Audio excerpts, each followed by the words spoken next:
Hola, ¿qué tal? Les saluda a su hermano José Juan Valdés y aquí estamos una vez más con Evangelio y Vida.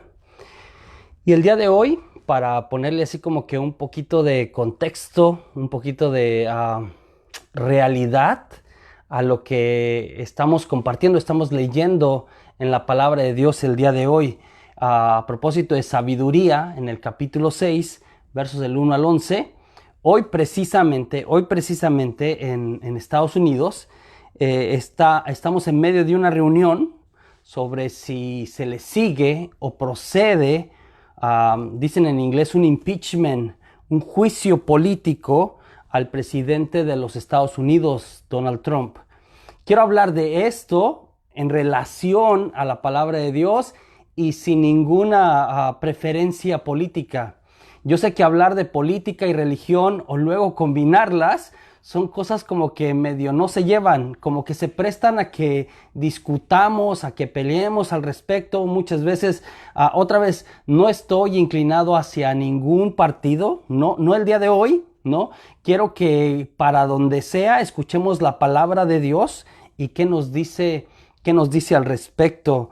Es cierto, también está la situación de Bolivia. Sí, la situación de Bolivia con la renuncia del presidente Evo Morales y su asilo político en México, la misma situación de México al hacer esto y el mismo presidente actual de México y el secretario de Relaciones Exteriores, etcétera. La situación en Venezuela, por supuesto, ¿no? Que sigue ahí latente, la situación en Hong Kong, la situación en Chile, que también está terrible, la situación en Siria, en Israel, ¿no? Y no quiero ni pretendo en este Evangelio y Vida, ¿no? Presentarme como algo que no soy. Quiero iluminar estas realidades desde lo que nos dice la palabra de Dios. Desde lo que nos dice la palabra de Dios. Otra vez, no soy un politólogo, no me dedico a analizar las cuestiones políticas y sociales. Por ahí tengo un amigo que sí es y que es buenísimo, de hecho, ¿no? Que colabora con nosotros en la revista Familia Hispana, el señor Francisco Ramón Mes Estrada, es compañero del seminario, politólogo de profesión, ¿no? Que le mando saludos y que le agradezco todo el trabajo que ha hecho con nosotros. Entonces, no vengo a analizar la cuestión política, vengo a iluminar el rol de aquellos que están en el poder político, ¿sí? O religioso, y lo que nos dice la palabra de Dios el día de hoy. También, incluso, a propósito de que el día de ayer, en la reunión de los obispos de los Estados Unidos se nombró por primera vez en la historia del episcopado norteamericano a un México-americano o un inmigrante de mexicanos, ¿sí? Al arzobispo de Los Ángeles, José Horacio Gómez, como el presidente, ¿sí? de este grupo del episcopado estadounidense. Todo un suceso en Latinoamérica, acá en Estados Unidos, personajes muy importantes en el ámbito religioso, ¿no? En Estados Unidos hispano, estoy pensando el doctor Josman Ospino, estoy pensando a mucha gente, la gente de CRS, de Catholic Relief Services, que son parte también de alguna manera de cómo se maneja la cuestión de donaciones y esto. El obispo Gómez, arzobispo de la arquidiócesis de Los Ángeles, ha sido nombrado presidente de la conferencia del episcopado estadounidense. Impresionante. Respecto a esto, otra vez, la primera lectura nos habla de qué se espera de aquellos a los que se les dan este tipo de cargos. Yo hablé a nivel político, a propósito del juicio político, el impeachment, Evo Morales, todas las cuestiones políticas sucediendo a nuestro alrededor, y también del obispo Gómez, el presidente saliente, ¿no?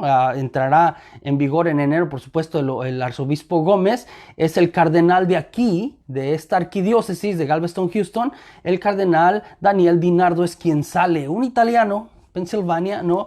Y ahora entra un hijo de inmigrantes mexicanos. Es impresionante el momento a propósito del quinto encuentro, a propósito de los hispanos que forman la iglesia en los Estados Unidos. Me imagino que a algunos ya les dio un poquito de comezón también, no les cayó tan bien el nombramiento. A otros, como vi en las redes sociales, estamos celebrando por esto que es impresionante.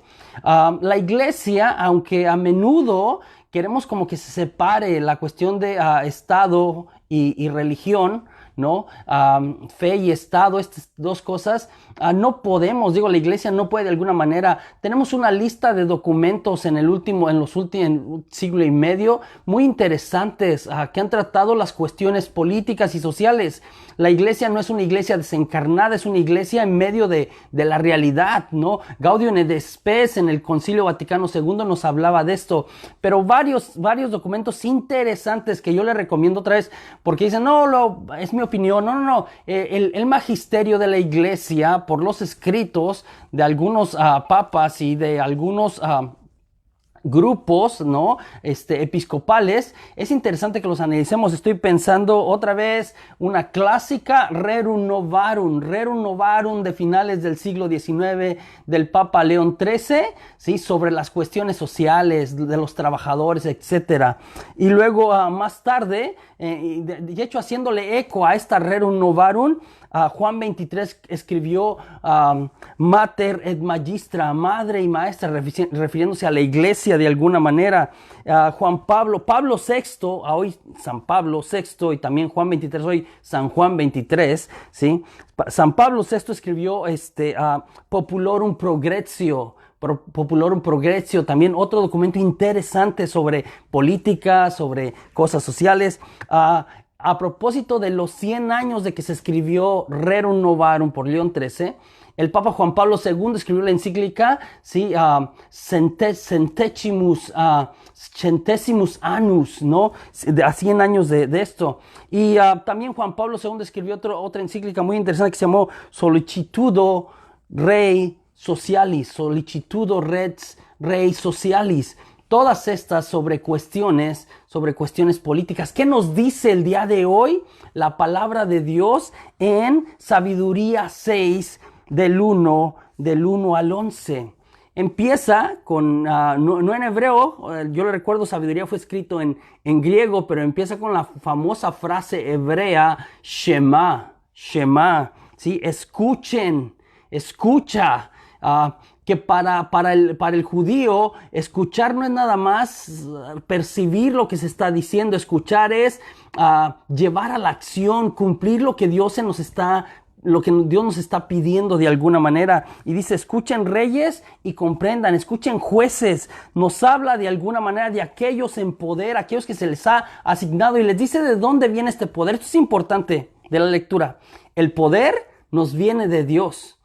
El poder viene de Dios. Aquellos encargos públicos, Dios así lo ha permitido. Así se lo hace saber Jesús al mismo Poncio Pilato, cuando está en su proceso de crucifixión, de juicio. El poder viene de Dios. El Todopoderoso, el dueño de todo, es quien concede ese poder. ¿De dónde han recibido ese poder? Y nos pide el libro de Sabiduría que no se les olvide eso.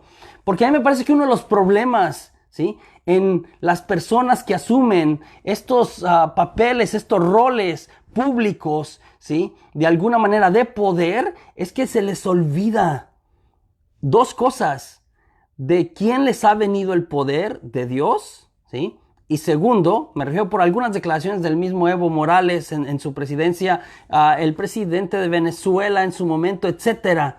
De Dios es que nos viene el poder. Viene el poder, cualquier tipo de poder. Y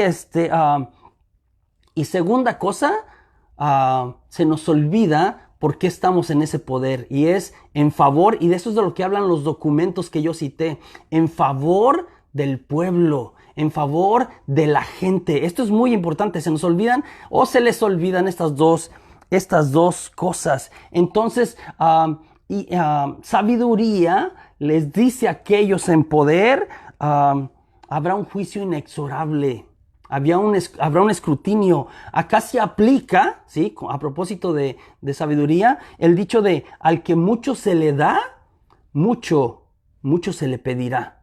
Otra vez estamos, probablemente no lo sé hasta dónde llegue, no la cuestión del juicio político sobre el presidente de los Estados Unidos o no, ¿sí? Pero estamos en esta parte de será examinado o está siendo examinado de alguna manera. Sabiduría pide que aquellos que Dios les ha concedido un poder, y estoy hablando hasta el obispo Gómez, que se instruyan. Les dice al final en el versículo 11, y me parece maravilloso: deseen entonces mis palabras, búsquenlas ardientemente y serán instruidos. Y serán instruidos. La palabra de Dios, la sabiduría de Dios, que es la que nos guía. Ahora, analógicamente, todos, absolutamente, o la mayoría mínimo sobre nuestra propia vida, tenemos una autoridad, un poder. Los que somos padres de familia tenemos una autoridad, un poder sobre nuestra misma familia, sobre nuestros hijos. ¿Cómo guiamos? ¿Sí? La palabra de Dios nos invita, ¿sí?, a guiar desde la misma sabiduría. Es un tema muy concreto a propósito de el ambiente político en muchos países, incluyendo en el que estoy desde donde transmito estos videos. El evangelio es arroz de otro costal el día de hoy. Es la curación de los 10 leprosos. Lucas continúa en su camino hacia Jerusalén, y entre Samaria y Galilea, es importante la geografía cuando estudiamos la Biblia, entre Samaria y Galilea, ambos territorios no muy amigables para los judíos. Samaria, no estamos peleados. Galilea, de los gentiles, ¿sí?, de los paganos. Entre ese pedazo geográficamente Jesús va pasando por ahí, y me parece que Lucas en su evangelio lo hace pasar por ahí.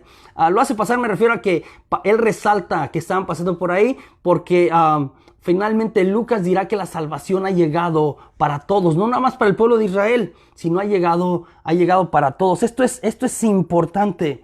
Dos palabras interesantes en griego, ¿sí?, de la palabra de Dios el día de hoy. Una es sóteros, salvación,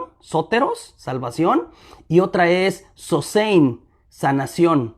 Como sóteros y sanación, ¿sí?, sóteros y sosein, salvación y sanación, se relacionan. De hecho, tienen la misma raíz en griego, la misma raíz. ¿Sí? Sóteros, sosein, se relacionan, salvación y sanación. Y solamente de los 10 leprosos uno entiende esta relación, uno entiende estas dos cosas. El leproso, el samaritano, y pone énfasis en eso, no fue ningún otro, fue el samaritano el que no querían, el que le cae el 20, el que entiende, ¿sí?, el que conecta estas dos cosas, no solamente que quedó sano, sino que ha sido salvo. Jesús finalmente, ¿no?, al final del pasaje dice, levántate y anda, porque se había postrado delante de él, signo de adoración, signo que reconocía en Jesús al enviado del mismo Dios o a Dios mismo, ¿sí? Tu fe te ha salvado, Es muy interesante, porque este samaritano regresa, se da cuenta que está sano, y regresa alabando a Dios. Él sabe de dónde le vino la salvación. Que no sabía, que estaba medio alejado tras los samaritanos, regresa, entendió más allá de la sanación. A veces nosotros nos quedamos en la sanación. Mucha gente lo hacemos así. Buscamos al que sana, la sanación, ¿sí? Buscamos la sanación y no al que sana. O he escuchado en otros términos, buscamos el dulce y no al dulcero. El samaritano regresó con el dulcero. Y la enseñanza, ¿sí?, de todo este pasaje, de todo este relato propio de Lucas, ¿sí?, de los 10 leprosos y que uno regresa, está así como en un vocabulario muy shakespeariano, ¿no?, de Shakespeare, es ser o no ser agradecido. Ahí está la cuestión. El evangelio del día de hoy es ser o no ser agradecido. Ahí está la cuestión. Había 10, ¿sí?, que habían sido sanados, 10 que habían recibido un milagro. Solamente uno regresó para agradecerle a Jesús. Ojalá, esta es mi oración. Primera, por aquellos que el Señor les ha dado un puesto, un lugar de poder y de liderazgo, que lo sepan llevar conforme al corazón de Dios y conforme a su palabra. Que no se nos suba la cabeza, que no lo utilicemos para nuestro propio bien, sino para agradar a Dios, ¿sí? Y para servir a los demás. Esta es mi primera oración. Mi segunda oración, ¿sí? Que no nos quedemos en el milagro. O mejor, que nos quedemos ahí y seamos agradecidos y veamos cómo no solamente hemos sido sanados, que en el contexto del siglo I no era nada más que se les quitaba la lepra. El leproso era excluido totalmente. El que se le quitaba la lepra le restituía, le regresaba la dignidad, volvía a ser persona, era salvado, era salvado. Que Dios nos enseñe y nos conceda la gracia de ser agradecidos con todo lo que nos da. Hoy estamos vivos, hoy estamos aquí, hoy hemos comido algo, tenemos una familia, amigos, gente que nos quiere, tenemos tantas cosas. Ojalá tú y yo seamos ese samaritano el día de hoy, que sabe levantar sus ojos a Jesús, ¿sí? Postrarse delante de Él y decirle, gracias, gracias, gracias Señor, por todo lo que nos das. Esto es Evangelio y Vida. Una vez más, les invito a que lo compartan para que llegue a muchas más personas. Mando un saludo a Ana María Trujillo, que se está debutando como influencer ahora, la hija de Juanjo Trujillo y de Mariela, por ahí en el Valle, que también nos habló del Evangelio. ¡Qué bendición, Anita! La conozco desde muy pequeñita, ¿no? Y sé que su corazón le pertenece a Dios. Gracias también a Juanjo y a Mariela por encaminarla por ahí. Un abrazo, un saludo. Dios me los bendiga a todos.